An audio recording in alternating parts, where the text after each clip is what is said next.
Hello friends, pizza, burger એવું તો આપણે રોજ બનાવતા જ હોઈએ છીએ, પણ આજે આપણે એક જૂની અને વિસરાતી જતી વાનગી બનાવીશું જે ખાવામાં ખૂબ જ ટેસ્ટી અને હેલ્થી પણ છે અને ખૂબ જ સ્વાદિષ્ટ બને છે. બાળકોથી લઈને મોટાઓ સુધી બધાને પસંદ આવશે. તો અહીંયા મેં 1 વાટકી જેટલો બાજરો લીધો છે, 1 વાટકી ફોતરાવાળી મગની દાળ, 1 વાટકી જુવાર અને 1 વાટકી ઝીણા ચોખા લીધા છે. ચારે વસ્તુને આપણે લો ગેસની ફ્લેમ ઉપર એકદમ સરસ શેકી લેવાના છે.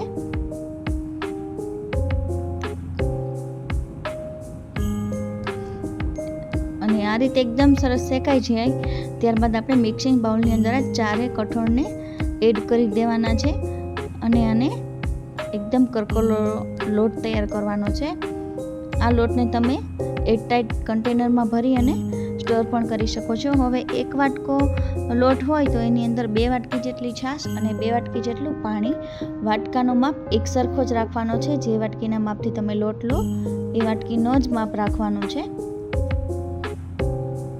અને એકદમ સરસ આ રીતે હલાવી લઈએ અને ઢાંકીને 15 મિનિટ આને લોટને પલળવા દઈએ.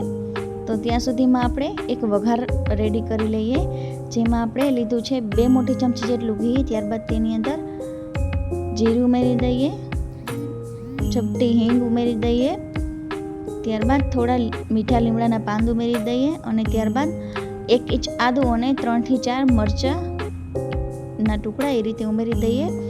1 વાટકી જેટલું ગાજર, 1 વાટકી જેટલું બાફેલા વટાણા ઉમેરી દઈએ અને ત્યારબાદ બધા શાકભાજીને સારી રીતે સાંતળી લઈએ.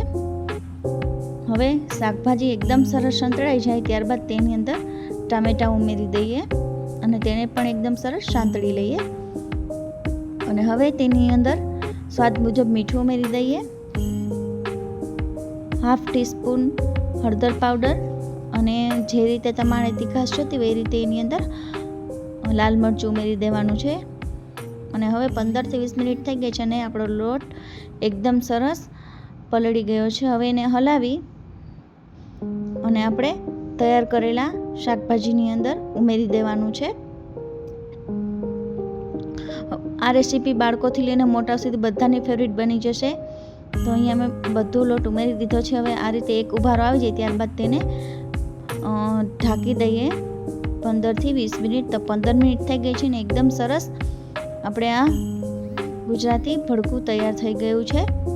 તો એની ઉપર હવે આપણે ધાણાથી ગાર્નિશ કરી લઈએ અને ત્યારબાદ તેમાં તમારે લીંબુ ઉમેરવું હોય તો લીંબુ ઉમેરી દેવાનું અને ગરમા ગરમ સર્વ કરો. આ રેસીપી તમને કેવી લાગી કમેન્ટમાં જરૂરથી જણાવજો. જો વિડીયો ગમ્યો હોય તો ચેનલને સબસ્ક્રાઈબ કરજો રોજ નવી નવી રેસીપી જોવા માટે. Thank you.